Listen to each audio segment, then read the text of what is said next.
Anxiety രണ്ട് തരത്തിലുണ്ട്. ഒന്ന് സ്റ്റേറ്റ് ആൻസൈറ്റിയും മറ്റേത് ട്രെയ്റ്റ് ആൻസൈറ്റി എന്നും പറയും.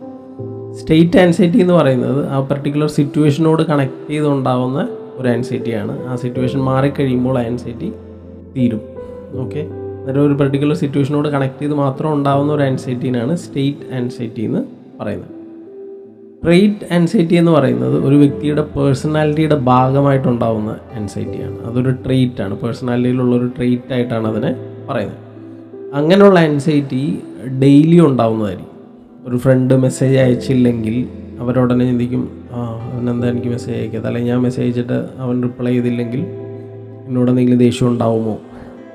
അതുപോലെ കണക്ട് ചെയ്ത് എല്ലാ ദിവസവും എന്തെങ്കിലും രീതിയിൽ അങ്ങനെയുള്ള ആൻസൈറ്റീസ് ഉണ്ടാകുന്ന ഒരു പേഴ്സണാലിറ്റീനെയാണ് ട്രെയ്റ്റ് ആൻസൈറ്റി എന്ന് പറയുന്നത്. ട്രെയ്റ്റ് ആൻസൈറ്റി ഉള്ളവർക്ക് ഡെയിലി റൂട്ടീൻസിൽ ത്രെട്ട് ഉണ്ടാവും, പേടിയുണ്ടാവും. ഞാൻ ചെയ്യുന്ന കാര്യങ്ങൾ ശരിയാവും, ഇന്ന് ഞാൻ ജോലിയിൽ നല്ലപോലെ എനിക്ക് ചെയ്യാൻ പറ്റുമോ, ഞാൻ അങ്ങനെ ചെയ്താൽ എന്താവും.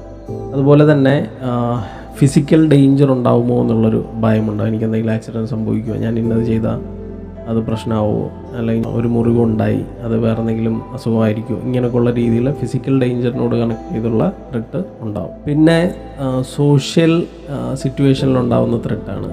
മറ്റുള്ളവരെന്നെ ജഡ്ജ് ചെയ്യുമോ, ഞാനിങ്ങനെ ചെയ്താൽ അവരെന്ത് വിചാരിക്കും, അവർക്ക് ബുദ്ധിമുട്ടാവും, അവരെന്നെ കളിയാക്കുമോ, ഇങ്ങനെയൊക്കെയുള്ള രീതിയിലുള്ള ത്രെട്സും അവർക്ക് ഉണ്ടാവും. അതുപോലെ തന്നെ എപ്പോഴും എന്തെങ്കിലുമൊക്കെ ബാഡായിട്ടുള്ള കാര്യങ്ങൾ സംഭവിക്കുമോ എന്നുള്ളൊരു ഭയം അവർക്ക് എപ്പോഴും ഉണ്ടാവും. സ്റ്റേറ്റ് ആൻസൈറ്റി ഉള്ളത് നമുക്ക് ഈസിലി ഓവർകം ചെയ്യാൻ പറ്റും, കാരണം ആ സിറ്റുവേഷനോട് കണക്ട് ചെയ്തിട്ടാണ് ഉണ്ടാകുന്നത്.